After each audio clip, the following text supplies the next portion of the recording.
Welcome to the Rooted Healing podcast, where we seek to deepen our kinship with the living landscapes around us and within us.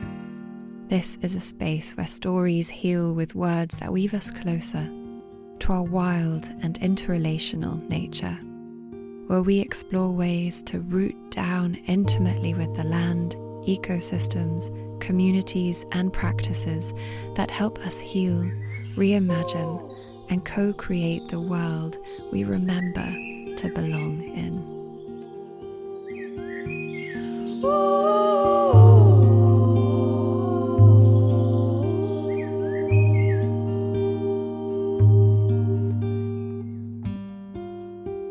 Comes back to responsibility for your locality. Are you becoming a steward of place? Are you becoming a pillar of community? And I don't think that matters what your history is. You just got to pick a place and commit to it. You have to become that thing. You've got to give back. I'm sure there is a dictionary definition of what indigenous is, and it's an important criteria. But I think all humans have a claim to indigeneity on this earth. It doesn't just get given to you because you want it. It gets given to you when you choose to commit to land.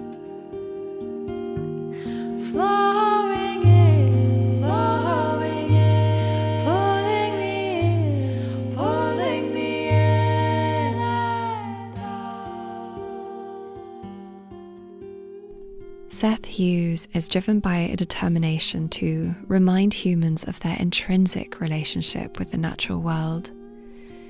He believes passionately that the modern human is both lost and disempowered, suffering from a kind of collective amnesia about their roots, but that they have an opportunity now to reconnect with that knowledge and the simple joy of our indigenous ancestors.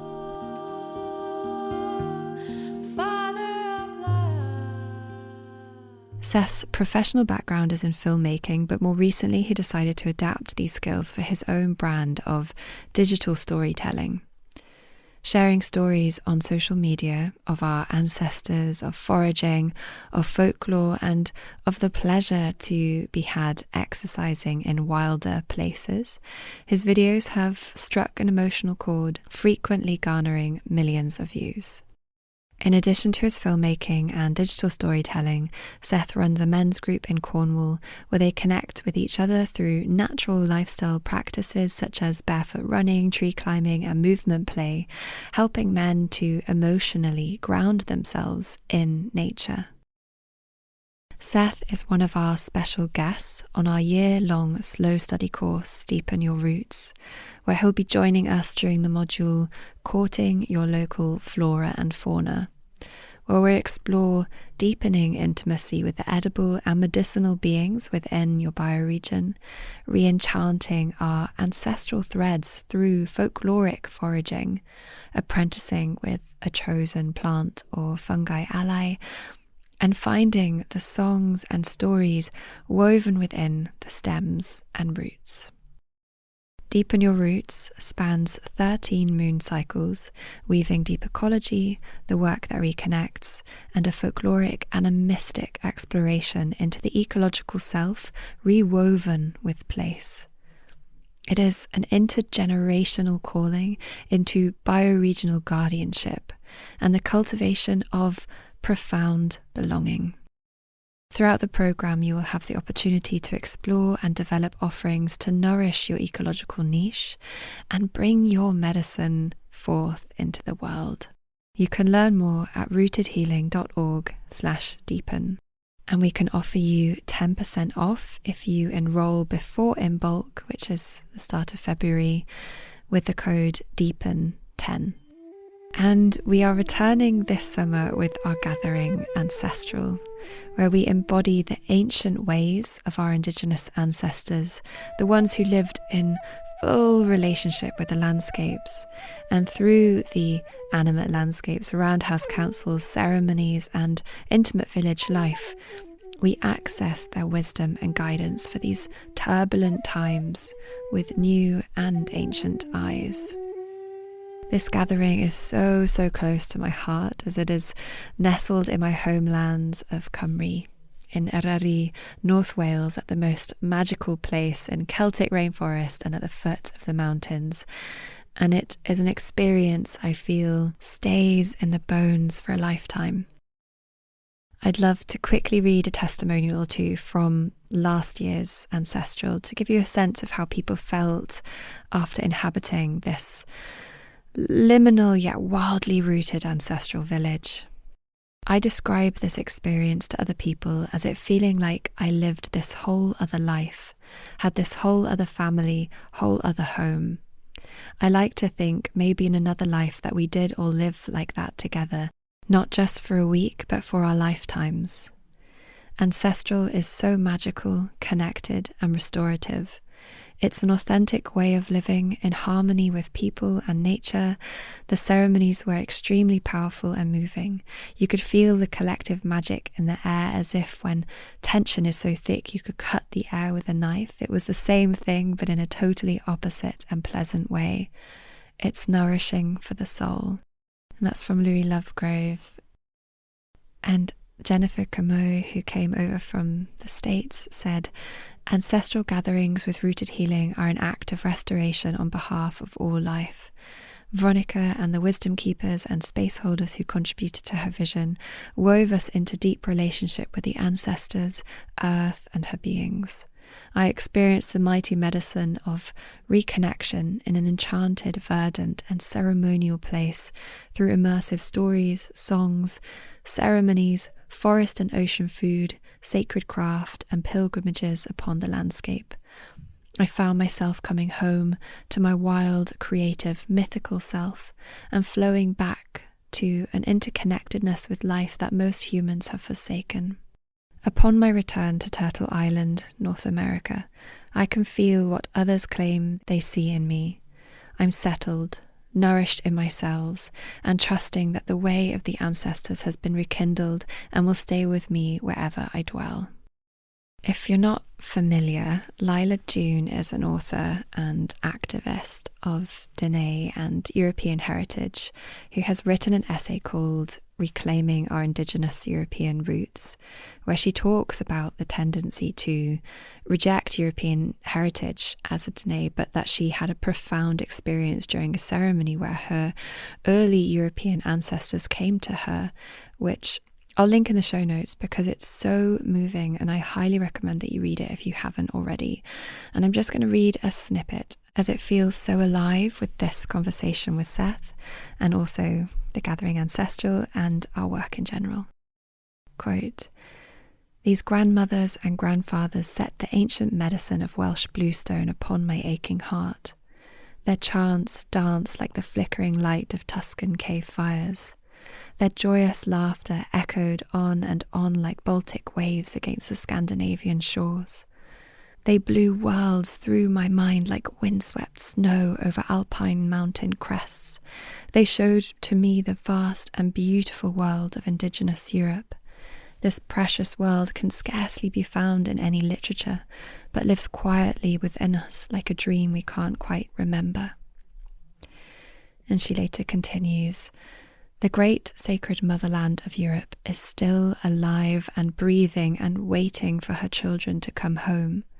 She is waiting for us to ask her for songs so that we may sing to her once again. She is waiting for us to scratch past the surface of time into the BC period when our languages were thriving and our dancing feet kissed the face of the earth. She is waiting. She is waiting for us to remember who we are." And if you haven't yet visited the Rooted Healing website, or you just haven't more recently, I really suggest you do go check out the page for Ancestral. It makes my heart sing. And if you can't make it, maybe you know people who would love to come and you can play the connective tissue. We have a sliding scale exchange. We really want this to be accessible to all who feel the call. And there's lots of video clips and beautiful pictures by Lucy from the Right to Roam films, who we had on the podcast previously in the episode Stories of Regeneration. So you can really get a sense of the magic that unfolds at this gathering.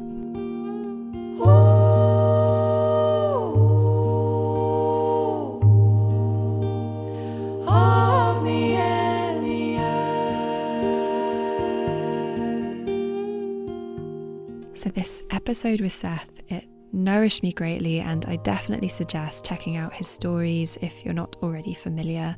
They're original, inspiring, witty, informative, and they really influence folk to be outside in a more playful, intimate, folkloric way.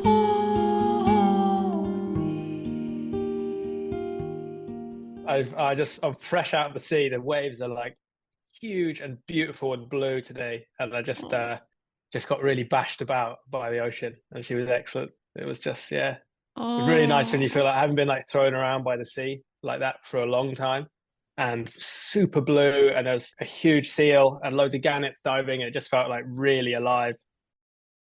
Yeah, really what I needed, like a clearing experience. Where was the seal in relation to you in the sea? A few meters away, maybe. Oh, It just kind of kept popping up and down. But that, I mean, that's happens a lot when you're in the sea a lot. But it's always exciting. I used to find it terrifying, and now I love it. They're so inquisitive. yeah, they are the dogs of the sea, aren't they, Hmm. really? I think I love the Selkie story so Yeah, much. I was reading about that the other day. It's an amazing story, isn't it? I know that you love understanding the folklore and the things around you. And one of the things you've shared about is actually your egret tattoo. And I Hmm. often invite people to bring in a being into the conversation in some way and just see if things magically start appearing that seem relevant to that Hmm. being. So I was curious if you might bring the egret in, but if you had the choice, what would you bring into the conversation? Like along the lines of tattoos, the kestrel one is probably the one that feels most poignant at the moment. So much stuff is coming up for me at the moment about my kind of paternal line and father stuff.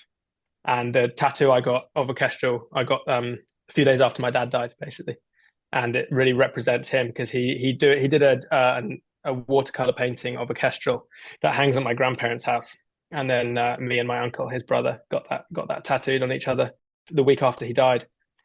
And the day after I got the tattoo, I was walking on in a patch of woodland that I love walking in with my sister. It's we haven't scattered my dad's ashes yet, but this is his spot. You know, I really associate this spot with my dad, and it will be the spot that we scatter his ashes. And so the next day after getting this kestrel tattoo, I'm walking along chatting to my sister about dad, about the tattoo, and out of nowhere I just get like dive bombed by a kestrel in this spot. So I don't see that many kestrels there, and if you do, they're just like way off. And this was just like, hey Seth, bang, within a foot of my head. It was like super spooky, you know. So Hmm. that's probably the most like poignant one for me right now. Yeah.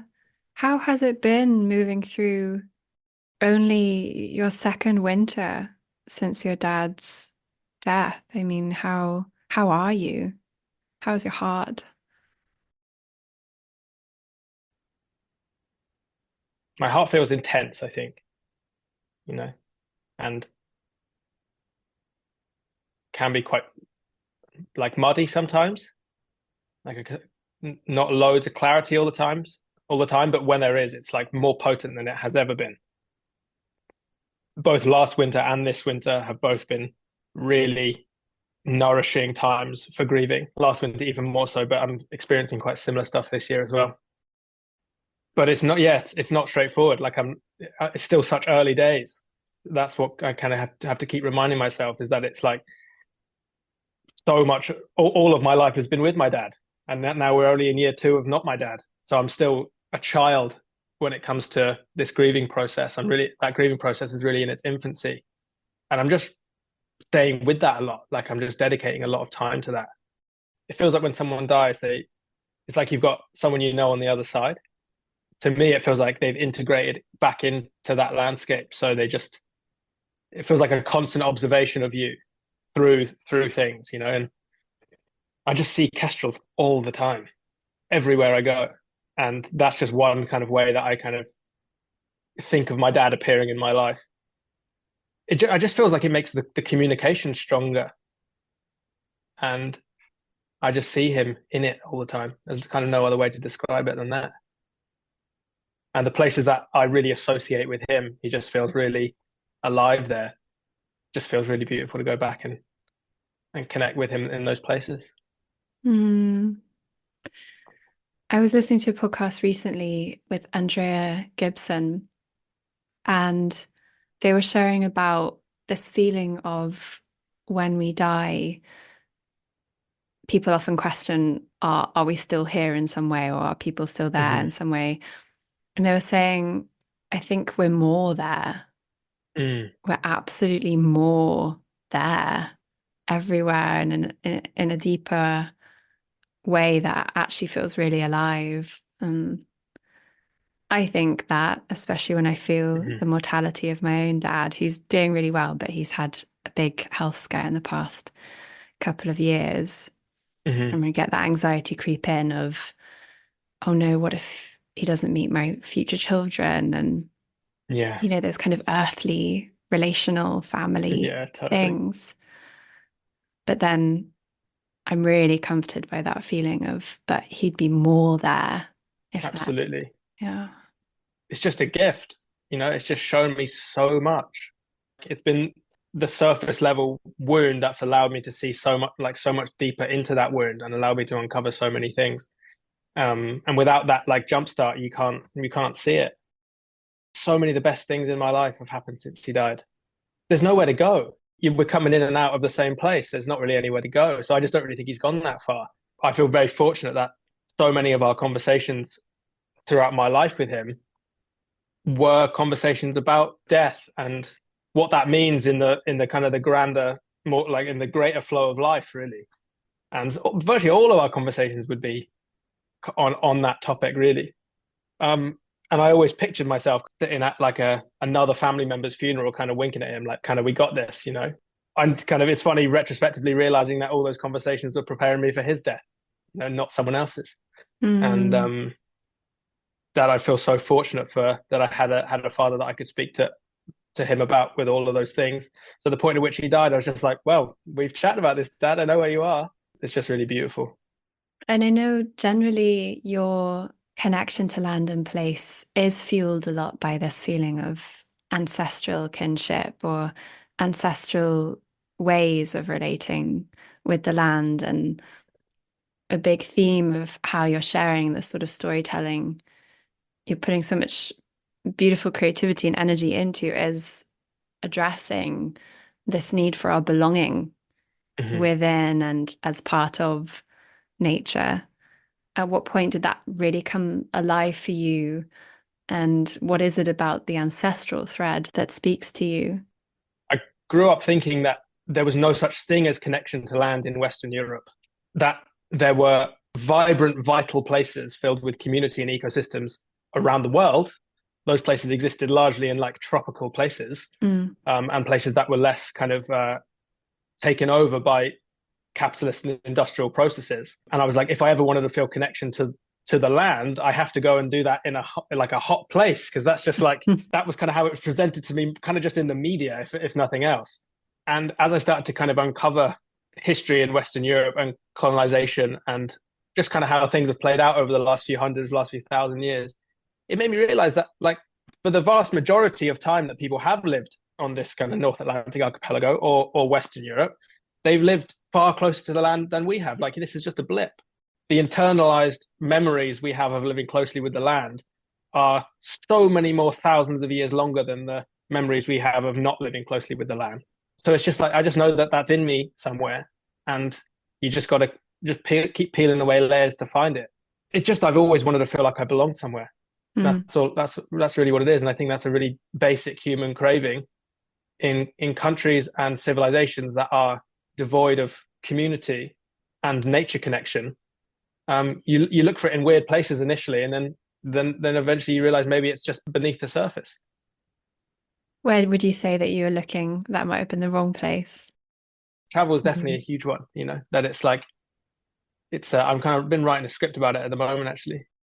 Whatever nature is or community is, it's just like it's not here. You just think that it's not here. It's Mm. somewhere. It's always somewhere else. It's always just over the horizon. I've been writing a script about wildlife documentaries, actually, and how Mm. growing up in a city, that was like wildlife documentaries were my main source of nature immersion for most of my childhood. And I reached a point where the things that used to excite me, which were robins and snails and dandelions and just the stuff that was out the door, no longer were good enough compared to the giraffes, the lions, the tigers, the bears, you know? And I was like, if I want to engage with nature, if I want to really, really get there, I've got to leave this place because it's certainly not where I am. And then as I kind of got a bit older and I reconnected with the nature inside myself, the amazing thing isn't that bears exist or that lions exist. You know, the amazing thing is that any of it exists, you know, and the life force that grew bears is the same life force that grew, I don't know, dandelions. It's all, that's the fun bit. And it's everywhere. You don't have to go very far. And that was a relief to remember that. But there's all sorts of ways that I looked for it. You know, that was just, yeah, just, I mean, partying, the kind of classic one. And they're just stabs in the dark, aren't they? Whenever I connect to ancestry and nature, it doesn't feel like a stab in the dark. It feels like it's like using a blueprint that's like almost obvious, you know, and I keep referring it back to that. And like, does that fit that? Does that fit that? Does that fit that? And it's not always right. It's not always applicable to the modern culture, but that's where I feel most kind of grounded if I kind of put my life through nature and ancestral filter. I want to hear you speak about how you're connecting to the landscapes in winter, because I always have the best intentions and I'll go for nice long walks and I'll really try and embrace all the seasons and I love getting cozy, but I do feel depleted of hands in the earth, frolicking with trees, kind of nature connection that I'd get in the summer. And I just know that you dispel a lot of those stories. So I want to hear you speak about how you're doing it in the winter. Yeah, that was a huge turning point for me, learning, because I mean, I used to struggle with winter so much. I would just be like, I would just live for summer. My favorite day of year was the summer solstice. And it was like, it was kind of all right up until that point. That day was great. And then everything was bad off the back of that. And I lived in this kind of like real peak and trough world. And then last winter was the first winter that I really was like, which was also kind of connecting back to ancestry. It's like, people have done this before. You know, people know how, you know how to do this. This is within you to know how to live in a vital way through a winter. You know, you don't have to be depressed doing this. There might be some other options. That's where like barefoot running really stepped in, continuing to do that through storms and through cold and whatever it was. And I mean, we all know about the kind of the amazing benefits of cold immersion, and that's an element of it. If there is a storm and it is cold and it feels like there's that barrier and that it feels kind of scary to be immersed in that, every time I go and become part of that in the most immersive way, like in basically just a pair of shorts and as little kind of clothing as I possibly can, no matter whether it only has to be for 5 or 10 minutes, but really like run around in the mud, get super wet, get super cold, and then come back in. It's like I've just shook hands with it. It's just like, you're my friend now. I don't have to go out and fight you, because then if I then have to go out with clothes on, it's just like, this feels nice. You know, this feels like it's seen me in my entirety, in my vulnerability, and we've like matched each other. And now we're like, I've made peace with you this day. And that's why I try and keep up that practice. You know, the cold water dippings is definitely a part of that. But I find when I integrate that with running and climbing trees and being like in the mud and like in the sand and all that kind of stuff, it really, really adds to that. I always want to go running when it pours with rain and a summer storm. Back when I was in a theatre show, I remember telling my fellow cast members that I really just want to go running in these amazing French storms that we were having. They were quite incredible and dramatic and regular in the summer. Anyway, the rain started not that long after that, and I heard it, and I opened my balcony window and I heard, Ronnie, Ronnie. And in their pajamas, two of the dancers from the show had come out to run in the rain with me. Oh, And it was the beautiful. best invitation. And it was like a Mamma Mia musical scene or something, because then Yeah. we went round all the different apartments because we were living all very close together, and called everyone's names and called everyone out to come running with us in the rain. And we ended up doing some sort of rain dance. And It's so good, isn't it it? was so good. I was absolutely in my element. And when it just feels like it's just covering you, and like you're not getting out with any kind of expensive clothes or technology or anything, that like a lot of time you go, no, I don't want to get wet because I don't want to damage my things, or like I'm going somewhere and I can't be wet to get there. But when you get out there and you can be completely immersed in it and it doesn't matter, then that's like really liberating. It's sensual. Yeah, I it think there's a really lot of is. eros in really meeting the elements with, yeah, with embracing energy. Yeah, I agree. And you do influence me with the way you share in that sense, because I really want to start embracing these colder, darker days with more vitality. Hmm. Especially at this point of year where it just feels like the winter stretches. Yeah, it And really does, doesn't it? It really does. I know that you do a lot as well with your dog, and you have such a beautiful connection with your dog. And Mm. you recently shared this story about deciding whether to give him the snip or not. Yeah. And I'd love to hear you speak to that, because it's something I've really thought about just in general when we think of our interspecies relationships with our pets, Mm. and how much do we domesticate and how much do we celebrate their wildness and let their wildness Yeah. teach us again how to be wild. It feels like a lot of power to hold to make that decision Mm, about someone else, about something else. I don't, it's I want to give the power away. I want to delegate that somewhere else. That feels too much for one person to like. For me, I get to pick whether that being has balls or not. That's like too much for me. And the reasoning why we do, I mean, there's a million reasons why we do it, but the main reason I encountered why people were kind of neutering their dogs was because that they would trying to take the edge off them, just trying to like tone them down slightly so that it was like they were slightly more manageable, just slightly less wired. mm, Um, and I couldn't really accept that reason. I don't know. I still can't really quite accept that reason. It's still on the fence. I'm still not against it. I still have a pragmatic approach to things, and mm. I still live in the United Kingdom in 2024. But it's like feels deeply in me that that's too much power to hold and put on your dog. He's the best dog in the world when you give him all the space and the energy that he needs to release, and then he's my best mate. But if you don't, Mm. if I try and domesticate him too much and he stays inside too much and he's like I'm not meeting all of his like needs, then he gets boisterous, then he gets wired, and then it's like, well, if I could chop his balls off now, it'd make my life a bit easier. And the video was nothing to do with his balls or my balls or masculinity or any of it. It was to do with wildness. Yeah. Like, where's the line? What's the point at which we're going to curb each other's wildness for the sake of our discomfort? Mm. And because we're quite happy to do it with dogs, and we're quite happy to do it with kids. We could quite easily cross a threshold there, I think. And I think we do. We repress each other's wildness in ways that we don't realize. Um, And the example you give with children is, the immense amounts of ADHD medication being mhm, given so that children just behave better in schools, which is such a yeah, prescribed setting that is mhm, counterintuitive to any kind of wildness. exactly. How are you at school? I hated school. I wouldn't have said I was like a kid who could sit still. I never seemed to be one of the kids who really would have navigated that environment better had they had kind of medication or a wobble cushion or any of those things. I was Mm, never that kid, but I didn't want to be there. It's not a kid environment, and I went to school that was pretty good compared to a lot of schools, but they're not environments for humans. That's a simple. We don't live in an environment for humans. We don't live in an environment that promotes human health, and school isn't an environment that promotes childhood health. Like so, it's but of course, everyone's going to display signs of stress and discomfort because they're not meant to be there.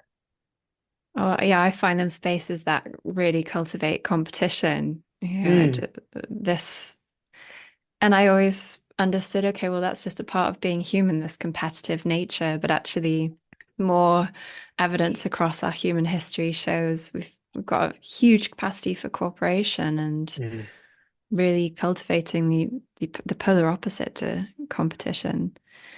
mm. Exactly that. And we use that as a scapegoat. I mean, like we use that to justify Mm.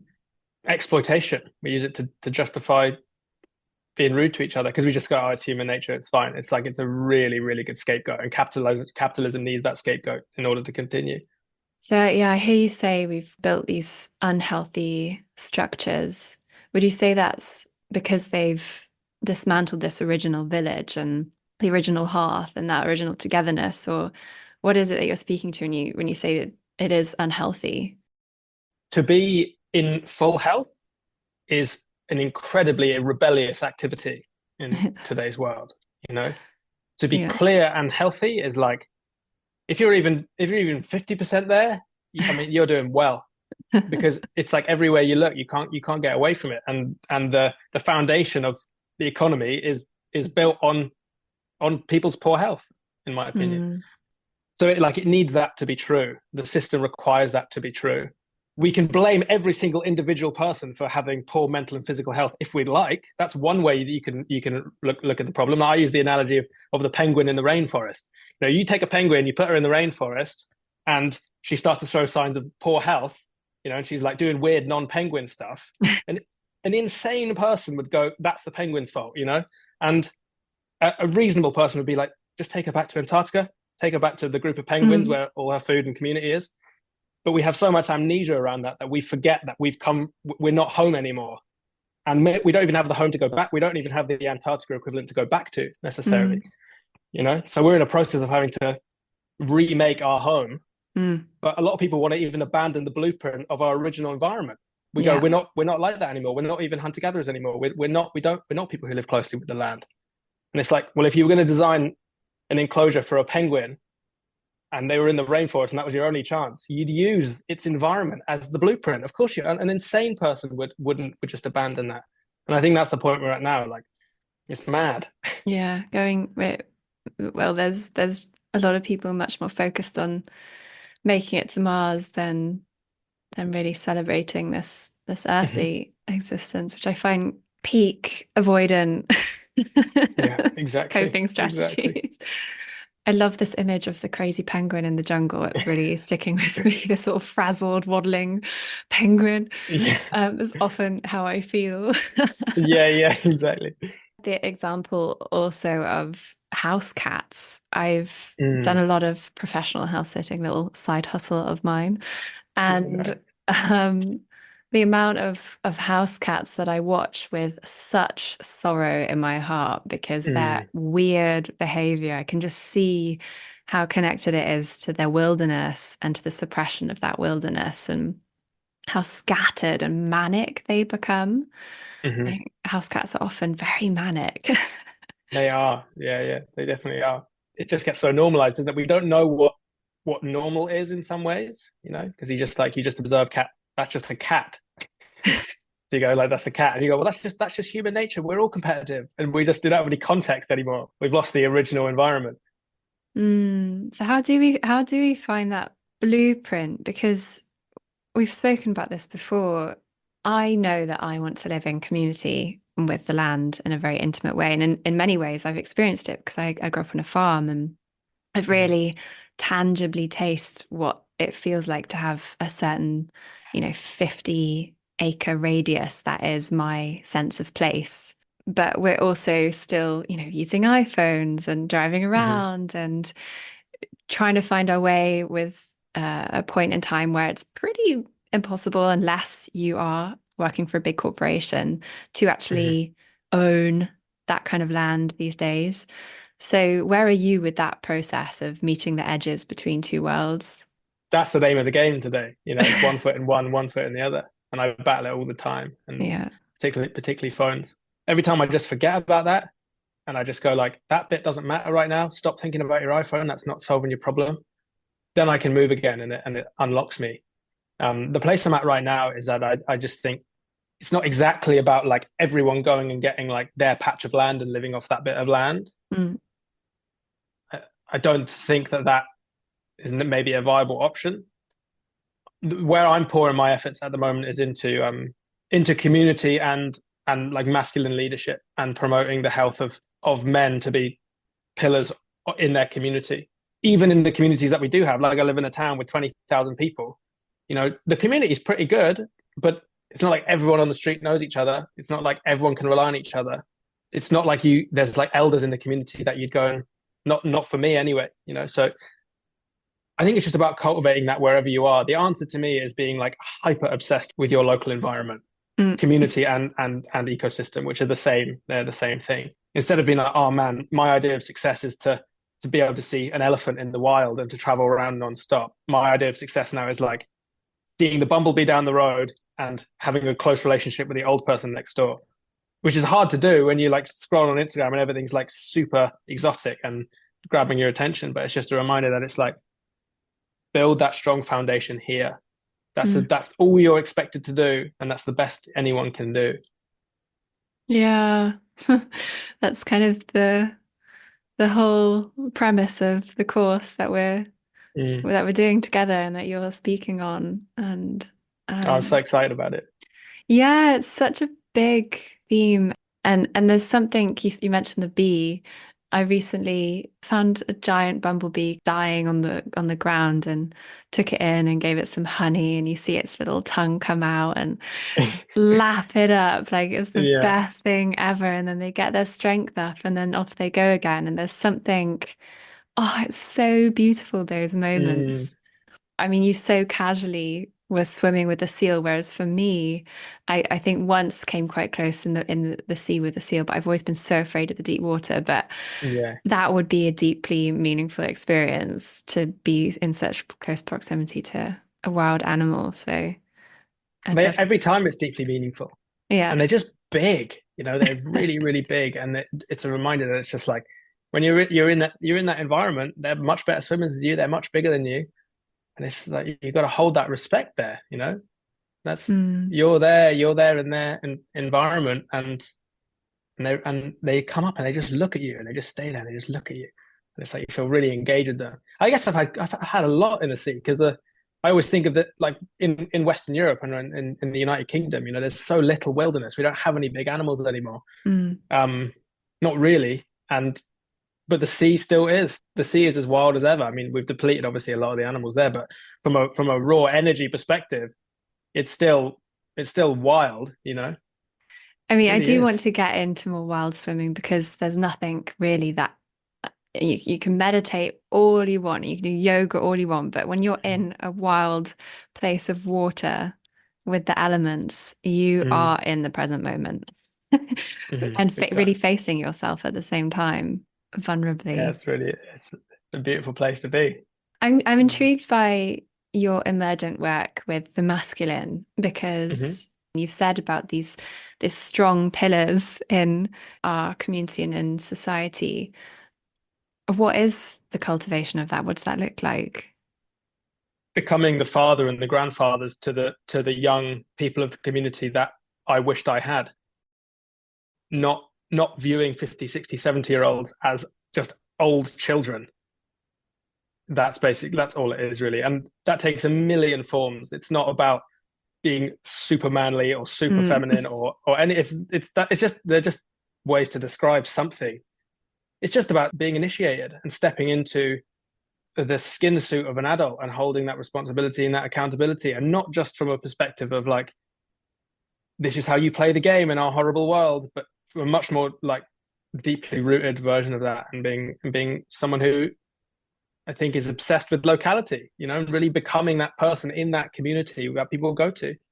We're at a point now that so many people in positions of power are uninitiated, wounded men, mm, and unfortunately, although we desperately want to abandon those wounded people because a lot of them are just pricks, and it's just like, how has this happened?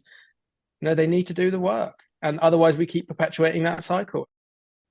I've had so many men in my life that are just not good enough. I feel as if it's my responsibility to step into a new version of that, and it's not about being like a hyper masculine anything. It's just about being a more full, well-rounded version of myself, so that like a 20-year-old can come to me when I'm 60 and be given some real advice. mm, That's all it is. The kind of spaces I've been in where I've been held by the kind of men that I'm talking about is just so new for me. It's so mm, amazing to see men that you can like kind of push up against. You can say some shit and they just be like, I don't agree with you, or I do agree with you, or like whatever it is, they're rooted in themselves. It's just hard to find. mm. I often think I just want to be a wise grandma one day Mm, who people actually want to come and have a conversation with when they're at when they're experiencing a challenge yeah, or having big questions about life and death and just yeah. be someone that actually, they want to come and exchange It's they words want with. to come. That's the thing. It's like not like old people that you're fearful of or like you can't go very deep with, but just old people that just like fucking hold it. Yeah. That's what we need. That's what we need. becoming good elders and becoming good ancestors as well when we Mm, actually start thinking the mentality of the next generations. Because I think of my echo chambers and living in the city, and there were no conversations about what we're kind of crafting and paving for the next mm, generation amongst a crumbling world. I think people were living with their own trauma of the sort of ecocide that is happening. That's another thing you've shared about actually, because a lot of this, when you do care, when you actually do open your heart and care what happens to nature and you're connecting in this way, in this deep mhm, sensuous way, and you feel this belonging, then you are receptive or vulnerable to the overwhelm and the anxiety and the pain and the empathy that you can mhm. feel. How does that look for you or feel? I've learned to kind of protect myself with that a bit, maybe more recently. It doesn't feel very valuable for me to become 100% someone who cares.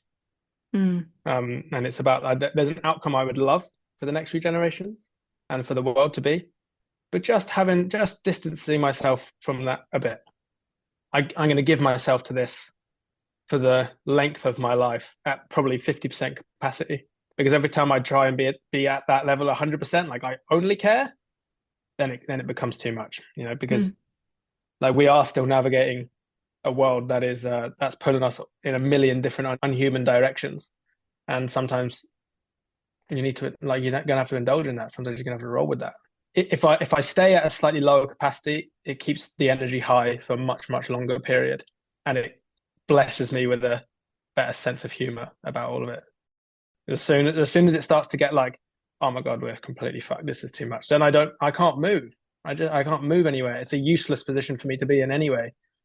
There's something to be said as well about, attending to a part of the world that is within our reach. Where does responsibility lie when it comes to collective shifts and responses to pain and Well, we're just all in the same boat with that. I don't think anyone has the capacity to care about every single thing everywhere, all over the world at all times. mm, And I don't think anyone has the responsibility to.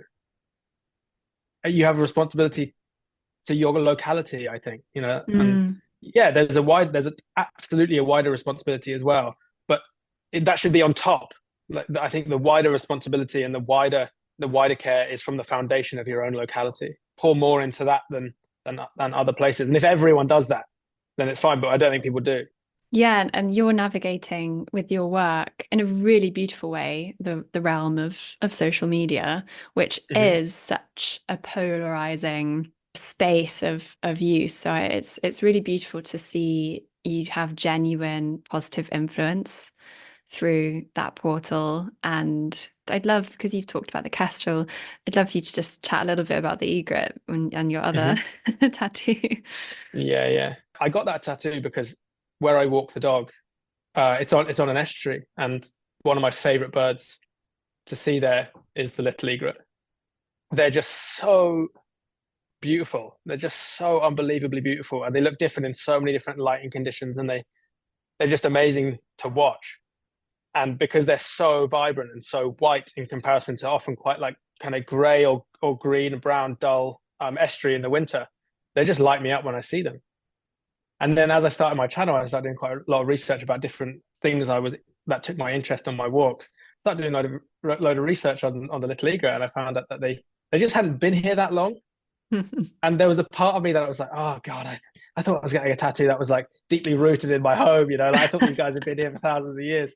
Whatever that means anyway, that was like Mm, it was a nice the tattoo was a gift in that way, that it allowed me to see that differently. And it just asked the question, like, when is something your home? mm, What is the line? Where's the line of indigeneity?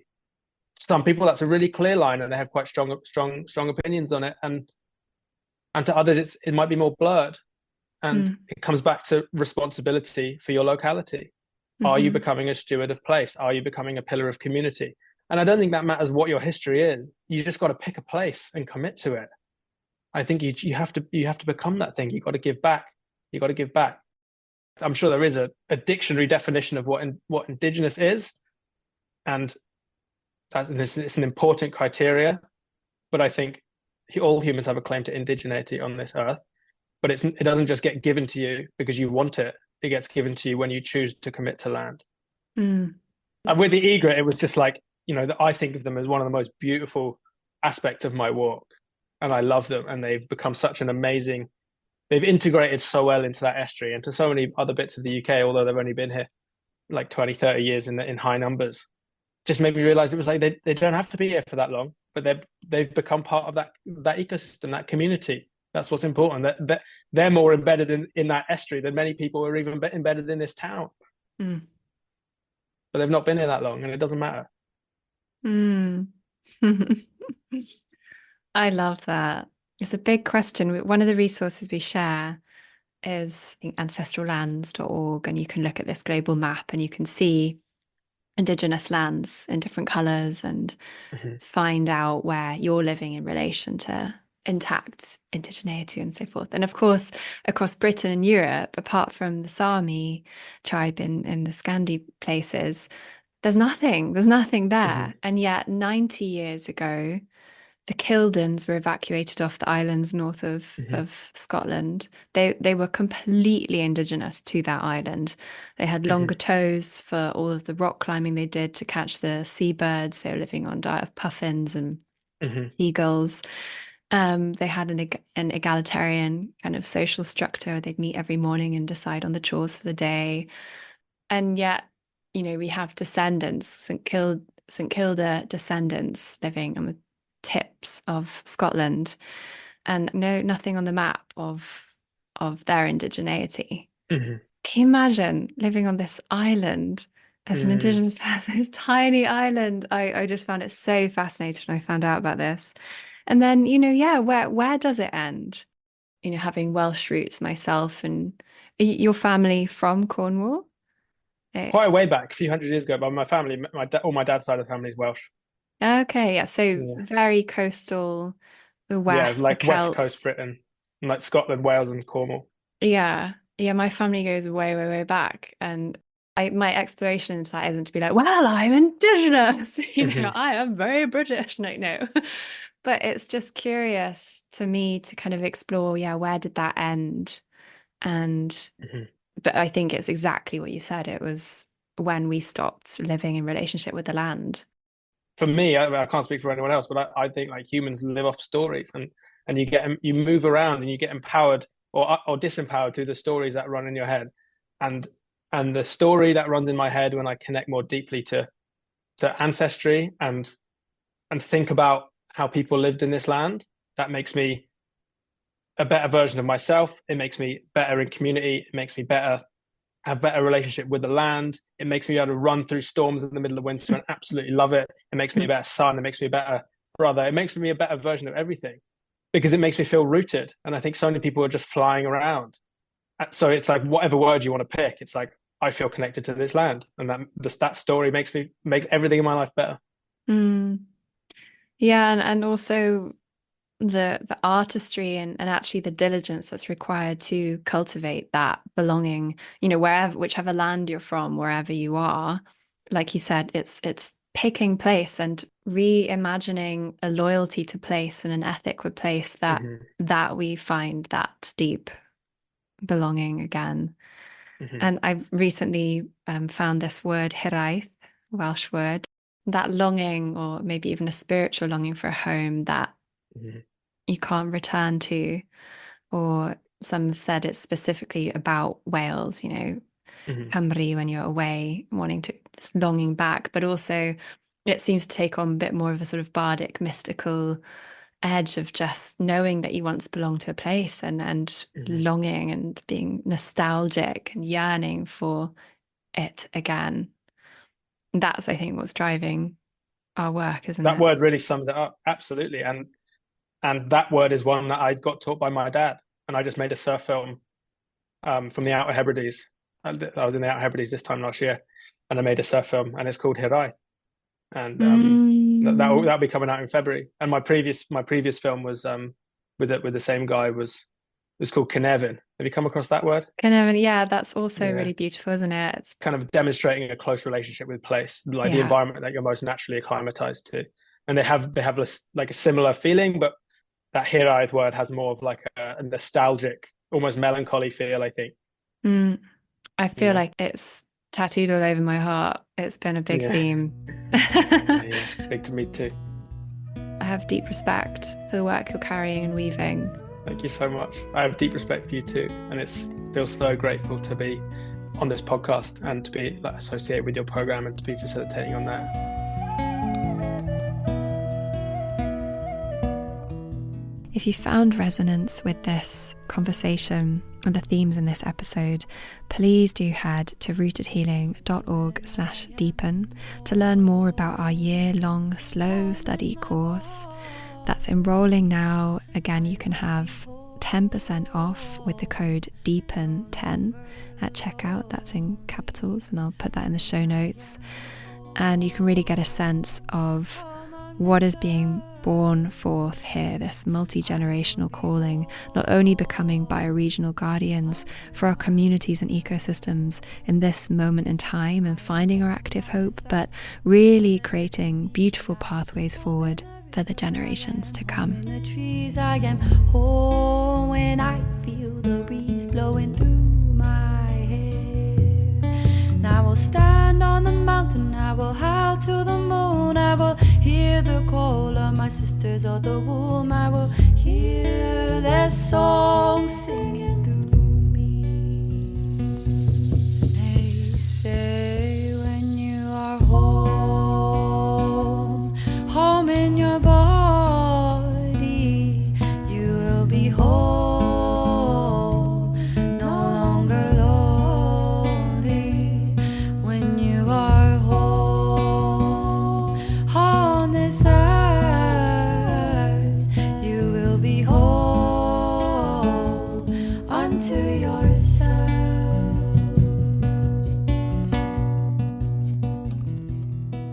Thank you for being here with the Rooted Healing community. We offer nature-led ceremonial gatherings, legal and safe psychedelic-assisted psilocybin retreats, embodied deep ecology courses, and a growing collection of nourishing resources. Visit rootedhealing.org to learn more. You can also find us on social media, and all the links are in the show notes.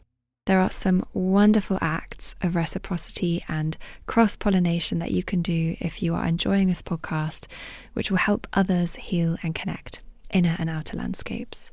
You can subscribe, rate the show 5 stars, leave a review. We love you. And when we get to 50 reviews, we're doing a juicy giveaway. You can share episodes with your community. Sometimes those podcast recommendations from others have been the most potent medicine I've received in the moment. And you can join our Patreon community where you can actively place value in this resource and receive bonus material, book and gift giveaways, meditations, workshops, episode transcripts, community discussion, and discounts to our events.